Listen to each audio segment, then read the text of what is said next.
Hey guys, this is Austin, and today I have something very, very special. This is the Oppo Find X, and not only were they awesome enough to sponsor this video, but they also hooked us up with an early unit before it's actually even been announced. What's really cool with this guy is that not only does it ship with a bezel-less design, but on top of that, it's got some features I've never even seen on another phone before.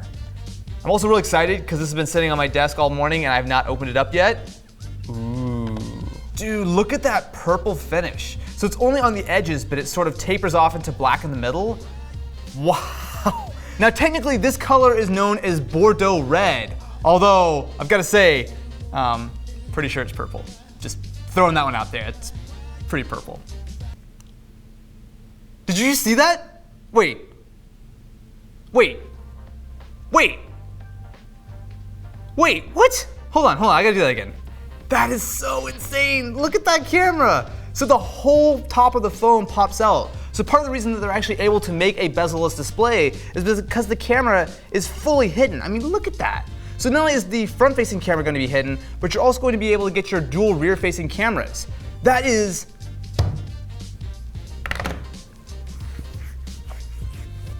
This is the future. I cannot believe how cool this is. I mean, it looks awesome. The screen is really nice. We've basically got no bezel, but there's no real trade-off there.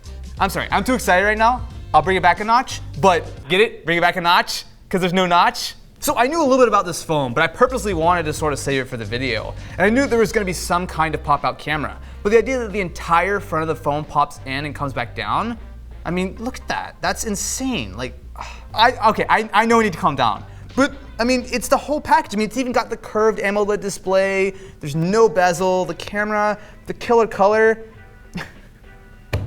It's really hard. It's really hard for me to like take this seriously right now. It's so cool. I mean, I legitimately did not expect this to be a thing that you could buy in 2018. I mean, sure, as sort of the future gets closer and closer, as sort of screen tech gets better, there's a lot of interesting ideas, but the fact that this is gonna be a phone that you can buy very, very soon.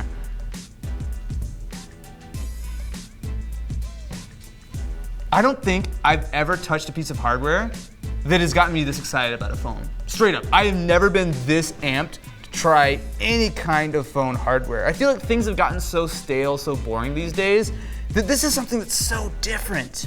I mean, it's not only just the notch. I mean, I'm not a huge fan of the notch, but I can kind of live with it. But the fact that you've got a fully bezel-less display, I mean, if I unlock it here and use my super cool face unlock, you'll see that there's gonna be a tiny, tiny little bit of bezel on bottom and basically nothing on the top and sides. But I mean, that's so close. I don't even think it counts as a Chen. Jimmy. Yes. Ooh, so I saw it in the box off, but I didn't see the back. And Don't you like that finish? That's awesome. So this is like what they wanted. Oh, what the heck? I knew it! What? That is so weird. It has a little noise and everything. Next victim. This is the Find X. Alrighty. Is this the year of no headphone jack in? Oh! Oh! Okay.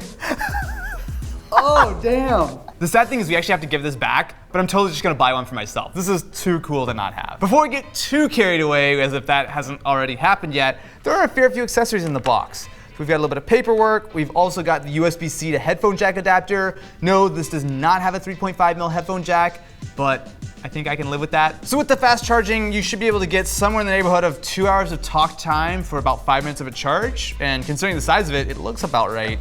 But some of the more exciting stuff is actually going to be on the actual phone itself. That's still cool. Inside, this guy's about as high-end as it gets. So you're going to be getting a Snapdragon 845, 8GB of RAM, as well as 128 gigs of storage. It's also got the basically bezel-less design. So with a 94% screen-to-body ratio, yes, if you look on the bottom, there's going to be a tiny, tiny bezel, but honestly, as far as I'm concerned, this is the closest to a fully bezel-less phone we've seen, especially considering that there's going to be no notch. You're also going to be getting a full 6.4-inch 2340 by 1080p display, and not only is it going to look nice, but it's also going to be a Samsung AMOLED panel, which gives you not only nice contrast, good color, but it's also going to give you the ability of having that curved edge on left and right. Now, there is no fingerprint sensor, however, the face unlock is supposed to be much more accurate, and it's pretty quick too. So if I hit the button, swipe up, it pops up, scans, and closes pretty quickly. Sure, not quite as fast as something like just dropping your finger on a fingerprint sensor, but as far as I'm concerned, that's worth the trade-off. I mean, software-wise, this is running Android 8.1 with ColorOS on top. Now it's going to be a little bit of a heavier scan, but you do get some nice additions, including some multitasking gestures. So if you swipe up, you can go between your apps. You don't actually have to use the standard Android navigation keys. The only issue here is that because this is a Chinese market phone, there's currently no Google Play Store on my unit, although you could probably figure that out yourself. Now camera-wise, around back you're going to find a 16 megapixel camera paired with a 20 megapixel sensor, and around front you're actually going to be getting a full 25 megapixels for that selfie action. There's actually a lot of detail here.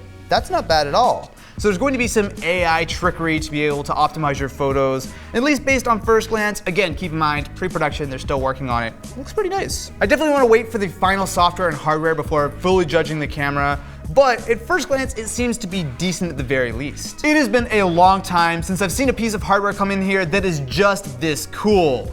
Now, I don't have price, I don't have a release date just yet, but it should be on sale this year, and I gotta say, I'm sad I have to give it back. I'm actually legitimately gonna buy one.